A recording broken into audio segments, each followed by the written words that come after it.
Hello everyone, welcome to bright IQ. तो आज हम लोग पढ़ने वाले हैं ब्राइट आईक्यू के अंदर सीटेट का बहुत सारे प्रीवियस ईयर्स के क्वेश्चन को। देखिए, ये आपका सीटेट का पेपर 1 है। पेपर 1 आपका कक्षा 1 से लेकर के 5 तक के लिए होता है। इसमें हम लोग प्रीवियस ईयर्स के क्वेश्चन को सॉल्व करने वाले हैं, जो आपका 2016 से स्टार्ट होता है। इसका ये पार्ट 1 है। पार्ट 1 में हम लोग पढ़ने वाले हैं बाल विकास और शिक्षा शास्त्र यानी चाइल्ड डेवलपमेंट एंड पेडागोगी के बारे में। ठीक है, कंप्लीट वीडियो है ये आपका, इसे अच्छे से स्टडी जरूर कीजिएगा। देखिए, होता क्या है कि अगर आप चैप्टर से पहले प्रीवियस ईयर्स के क्वेश्चन को सॉल्व कर लीजिएगा तो आपको अमूमन पता चल जाएगा कि किस तरह का क्वेश्चन जो है वो एग्जाम में पूछा जाता है। इसलिए आपको सबसे पहले प्रीवियस ईयर्स के क्वेश्चन लगाने हैं, देन उसके बाद में आपको जो भी चैप्टर ऐसा है चैप्टर को स्टडी करना, ताकि आप अगर चैप्टर स्टडी कर रहे हो तो आपको कोई भी क्वेश्चन को समझने में परेशानी ना हो, या फिर आपको ये एटलीस्ट नॉलेज हो जाए कि किस तरह का क्वेश्चन जो है वो आपका एग्जाम में पूछा जाएगा। तो चलिए बिना लेट किए हम लोग आते हैं बाल विकास एवं शिक्षा शास्त्र के क्वेश्चन नंबर फर्स्ट से, जो है आपका कि अपने चिंतन में अवधारणात्मक परिवर्तन लाने हेतु शिक्षार्थियों को स्वच्छ बनाने के लिए शिक्षकों को क्या करना चाहिए, बताइए। तो जी हाँ, इसमें आप याद रखिएगा कि अपने चिंतन में अवधारणात्मक परिवर्तन लाने हेतु शिक्षार्थियों को सक्षम बनाने के लिए शिक्षक को स्पष्ट और आश्वस्त करने वाली व्याख्या जो है वो देनी चाहिए। जो आपका ऑप्शन नंबर किस में है, तो जी हाँ, वो आपका ऑप्शन नंबर डी में दिया हुआ है ना। स्पष्ट और आश्वस्त करने वाली व्याख्या देनी चाहिए तथा शिक्षार्थियों के साथ चर्चा करनी चाहिए। ऐसा इसलिए करना चाहिए क्योंकि इससे क्या होगा कि चिंतन अवधारणाओं हो गया, संकल्पनाओं, निर्णयों, सिद्धांतों आदि में परिवर्तित करने वाली वह संक्रिया है जो अनेक समस्याओं के समाधान से जुड़ी होती है ना।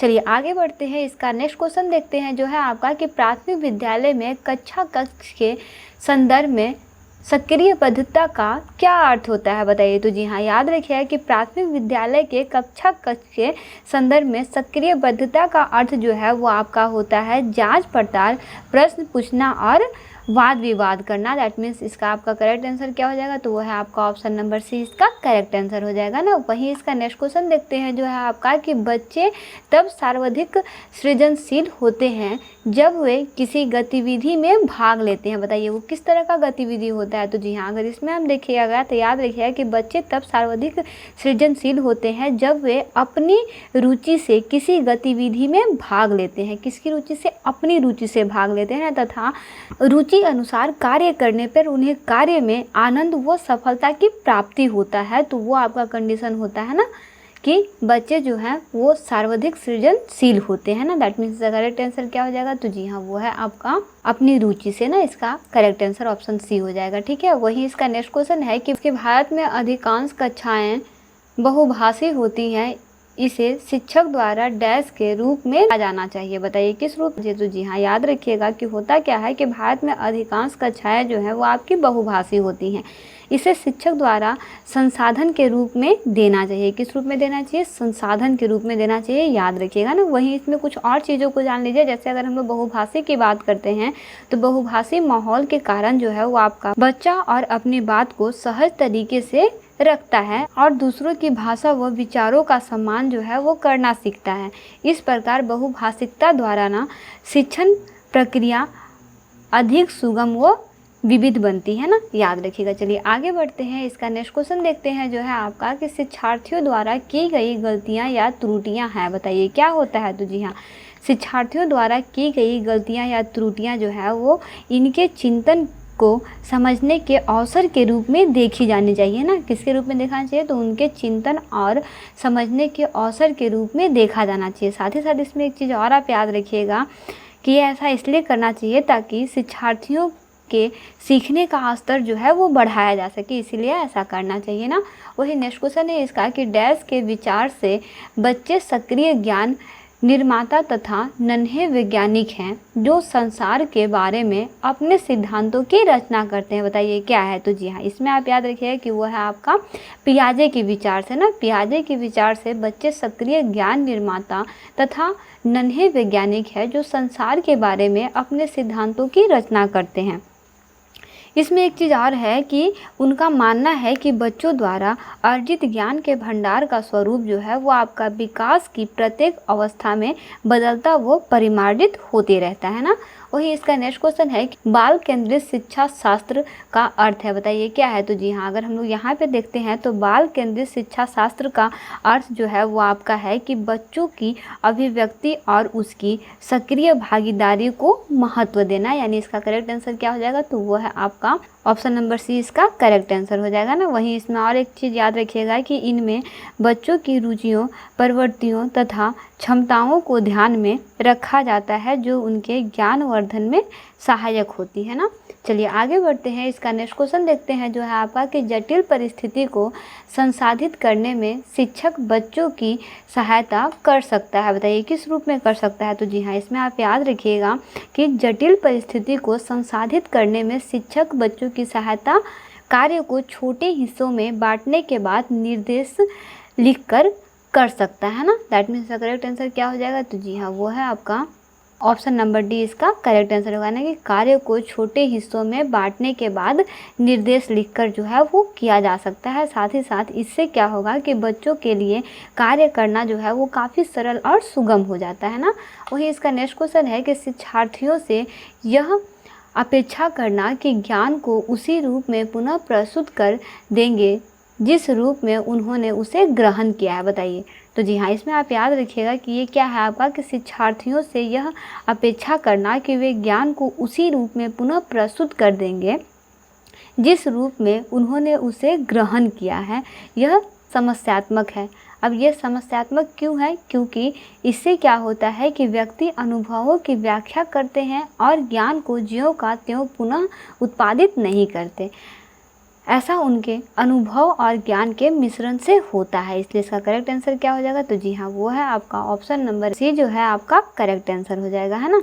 वहीं आगे बढ़ते हैं, इसका नेक्स्ट क्वेश्चन देखते हैं जो है आपका कि जब शिक्षार्थियों को समूह में किसी समस्या पर चर्चा का अवसर दिया जाता है तब उसके सीखने का वक्र होता है, बताइए कैसा होता है। तो जी हाँ, याद रखिए कि जब शिक्षार्थियों को समूह में किसी समस्या पर चर्चा का अवसर दिया जाता है तब उसके सीखने का वक्र जो है वो आपका बेहतर होता है ना, क्योंकि समूह कार्य शिक्षार्थियों के सोचने समझने, विचारों के आदान प्रदान करने तथा निर्णय लेने हेतु प्रेरित करने का सशक्त व सक्रिय माध्यम होता है, इसलिए इसका करेक्ट आंसर क्या हो जाएगा कि बेहतर होता है ना। चलिए वहीं आगे बढ़ते हैं, इसका नेक्स्ट क्वेश्चन है आपके पास कि विकास की गति एक व्यक्ति से दूसरे में भिन्न होती है किंतु यह एक नमूने का अनुगमन करती है, बताइए। तो जी हाँ, इसमें आप याद रखिए कि होता क्या है कि विकास की गति एक व्यक्ति से दूसरे व्यक्ति में भिन्न होता है किंतु यह एक क्रमबद्ध और व्यवस्थित नमूने का अनुगमन करती है। यह गति जो है वो आपका कभी तीव्र और कभी मंद हो सकती है। दैट मीन्स इसका करेक्ट आंसर क्या हो जाएगा, तो वह है आपका ऑप्शन नंबर सी क्रमबद्ध और व्यवस्थित होती है ना। वहीं आगे बढ़ते हैं, इसका नेक्स्ट क्वेश्चन देखते हैं जो है आपका कि विकास के लिए निम्नलिखित में से कौन सा एक उचित है। तो देखिए, विकास के लिए आपका कथन सेकेंड जो है वो आपका उचित है। इसमें क्या है आपका कि सामाजिक सांस्कृतिक संदर्भ विकास में एक महत्वपूर्ण भूमिका का निर्वहन करती है, क्योंकि विकास एक सामाजिक प्रक्रिया है जो जन्म के साथ प्रारंभ नहीं होती और विकास एकल आयामी भी नहीं होती है, इसलिए इसका करेक्ट आंसर क्या हो जाएगा, तो जी हाँ वो है आपका ऑप्शन नंबर बी इसका करेक्ट आंसर हो जाएगा ना।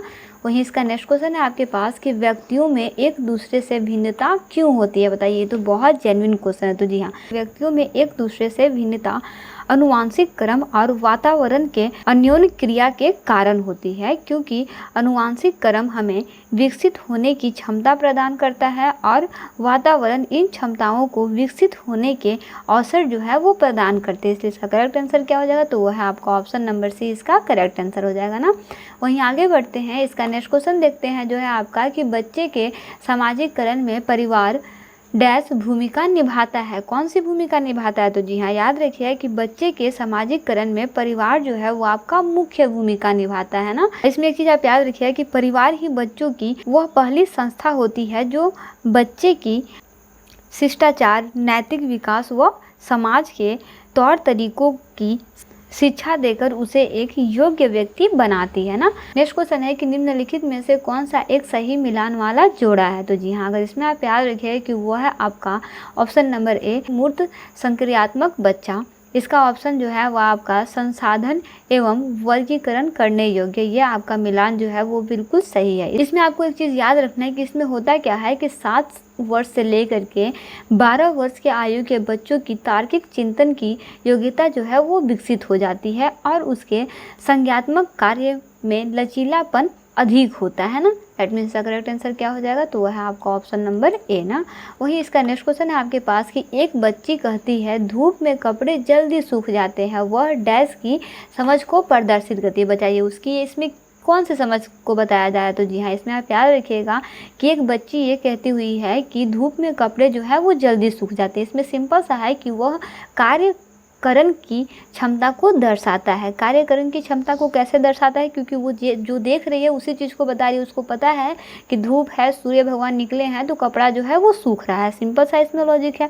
वही इसमें एक चीज़ आप और याद रखिएगा कि इसमें आपका क्या है कि यहाँ कार्य कारण का संबंध जो है वो आपका अन्य व्यतिरेक पर आधारित है, क्योंकि कारण के होने पर कार्य होता है और कारण के ना होने पर कार्य नहीं होता। यानी सूर्य निकलेगा तो कपड़े सूखेंगे, सूर्य नहीं निकलेगा यानी धूप नहीं आएगा तो कपड़े नहीं सूखेंगे। इसलिए इसका करेक्ट आंसर क्या हो जाएगा, तो वह है आपका कार्य कारण की समझ को प्रदर्शित करता है ना। वही इसका नेक्स्ट क्वेश्चन है आपके पास कि पियाजे के अनुसार बच्चों का चिंतन वयस्कों से डैश में भिन्न होता है बजाय डैश के। बताइए किस चीज़ में, तो जी हाँ इसमें याद रखिएगा कि पियाजे के अनुसार बच्चों का चिंतन जो है वो आपका वयस्क से प्रकार में भिन्न होता है बजाय मात्रा के। किस में भिन्न होता है, प्रकार में भिन्न होता है और मात्रा के बजाय ना।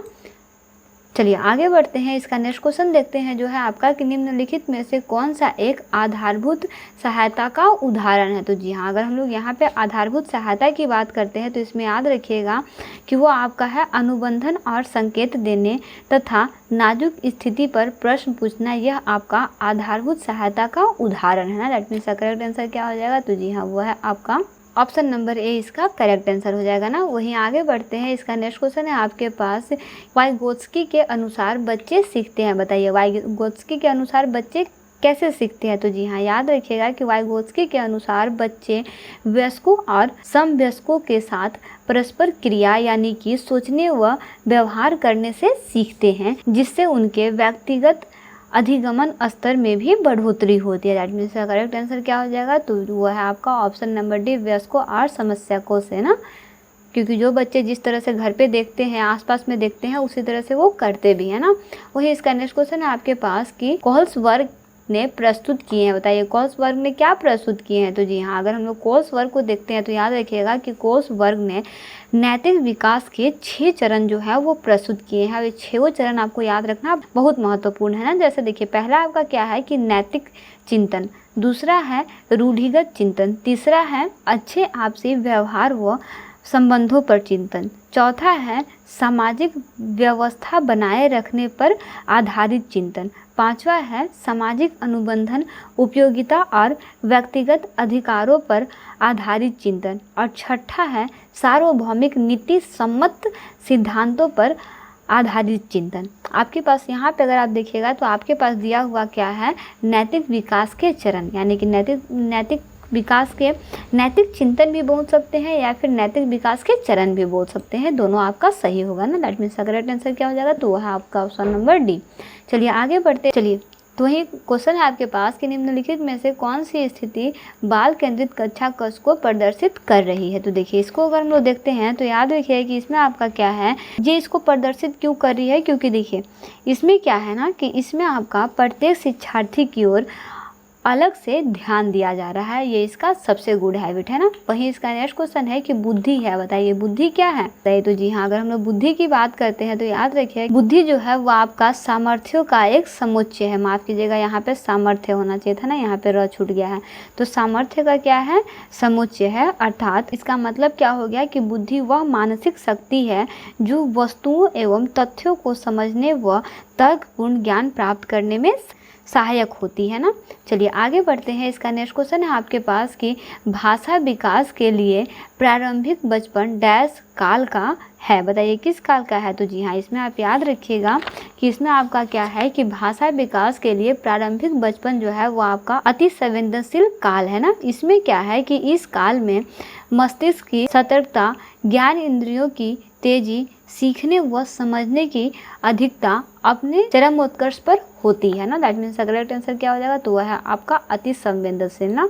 चलिए आगे बढ़ते हैं, इसका नेक्स्ट क्वेश्चन देखते हैं जो है आपका कि एक सह शिक्षा कक्ष में लड़कों से शिक्षक यह कहता है कि लड़के बनो और लड़कियों जैसे व्यवहार मत करो, यह टिप्पणी है। बताइए यह टिप्पणी किस चीज़ को दर्शाता है, तो जी हाँ इसमें आप याद रखिएगा। तो देखिए यह टिप्पणी जो है ना वो आपका लड़के लड़कियों में भेदभाव की रूढ़िवादी धारणा प्रकट करते हैं। दैट मीन्स ऑप्शन सी जो है इसका करेक्ट आंसर हो जाएगा ना।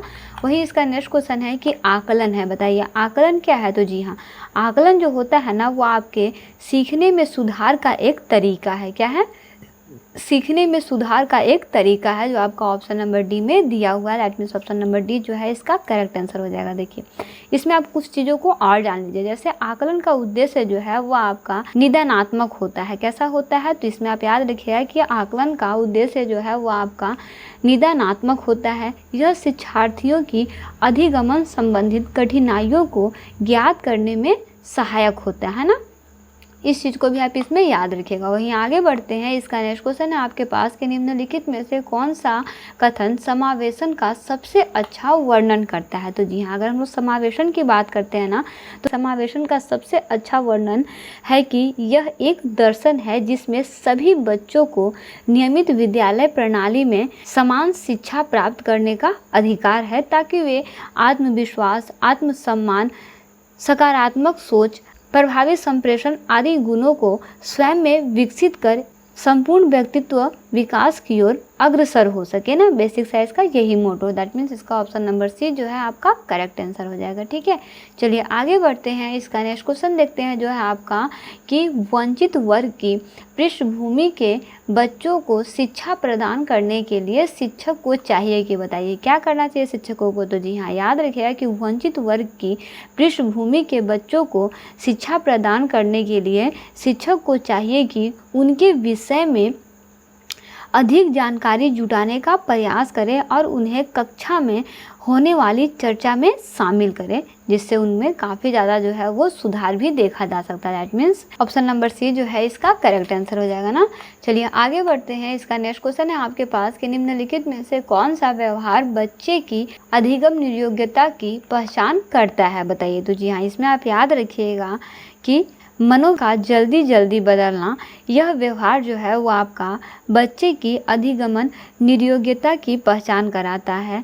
इन बच्चों के सीखने की गति जो है वो आपका अत्यधिक धीमी और शैक्षिक प्रगति जो है वो आपका असंतोषजनक होती है ना। तो इसमें ऑप्शन ए जो है इसका करेक्ट आंसर हो जाएगा। ये आपका क्वेश्चन बहुत इंपॉर्टेंट है ना। चलिए वही नेक्स्ट क्वेश्चन है आपके पास कि एक बच्चा जो आंशिक रूप से देख सकता है, बताइए उसको क्या होना चाहिए। तो जी हाँ इसमें आप याद रखिए कि एक बच्चा जो आंशिक रूप से देख सकता है, विशेष प्रावधान करते हुए उसे नियमित विद्यालय में रखना चाहिए, ताकि उसकी शिक्षा में किसी प्रकार की बाधा ना पहुँचे और उसकी प्रगति जो है वो आपका सामान्य तरीके से हो सके ना। दैट मीन्स करेक्ट आंसर क्या हो जाएगा। तो जी हाँ वो है आपका ऑप्शन नंबर करेक्ट आंसर हो जाएगा। ठीक है, चलिए आगे बढ़ते हैं। इसका लास्ट क्वेश्चन है आपके पास कि सीखना क्या होता है, बताइए। तो जी हाँ सीखने वाले के संवेगों से प्रभावित होती है, क्योंकि व्यक्तियों के व्यक्तित्व एवं सामाजिक विकास में संवेगों का योगदान जो है वो होता है, और यह व्यक्ति के व्यक्तित्व के सभी पक्षों को प्रभावित करते हैं ना। दैट मीन्स करेक्ट आंसर क्या हो जाएगा। तो जी हाँ वो है आपका ऑप्शन नंबर डी, सीखने वाले के संवेगों से प्रभावित होती है ना।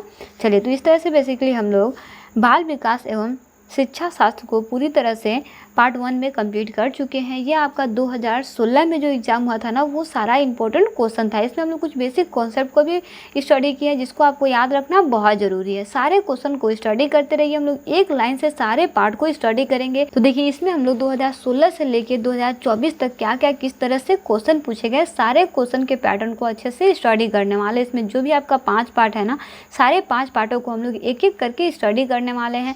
जितना हो सके उतना अपने फ्रेंड सर्कल, अपने रिलेटिव में जो सीटेट का एग्ज़ाम लिखना चाहते हैं या फिर किसी भी टेट का एग्ज़ाम लिखना चाहते हैं ना, उन सभी को ये सब सारा क्वेश्चन ज़रूर शेयर कीजिएगा। ये सारा क्वेश्चन आपका एग्ज़ाम पॉइंट ऑफ व्यू से बहुत ही इंपॉर्टेंट है, क्योंकि अगर आप प्रीवियस ईयर्स को अच्छे से सॉल्व कर लीजिएगा ना, तो बहुत सारा क्वेश्चन जो है वो आपका ऐसे ही बन जाएगा। और अगर अभी तक आपने अगर टेलीग्राम चैनल को ज्वाइन नहीं किया है तो लिंक डिस्क्रिप्शन बॉक्स में दिया हुआ है, वहाँ पे आप टेलीग्राम चैनल को अगर आप ज्वाइन कर लीजिएगा तो मैं जो भी आपको चीज़ पढ़ा रही हूँ ना, सारा का PDF जो है वहाँ आपको मिल जाएगा। आपको कोई भी चीज़ को राइट डाउन करने का ज़रूरत नहीं पड़ेगा। आप सारा का PDF को डाउनलोड करके अच्छे से स्टडी कर सकते हैं। क्वेश्चन में प्रॉब्लम होने पे आप वीडियो को वॉच कर सकते हैं। तो सारे क्वेश्चन को, सारे टॉपिक को अच्छे से स्टडी करते रहिए। क्लास कैसा लगा प्लीज़ कमेंट बॉक्स में कमेंट जरूर कीजिएगा। तो मिलते हैं नेक्स्ट वीडियो में एक इंपॉर्टेंट टॉपिक के साथ। Thanks for watching, like share and subscribe bright IQ।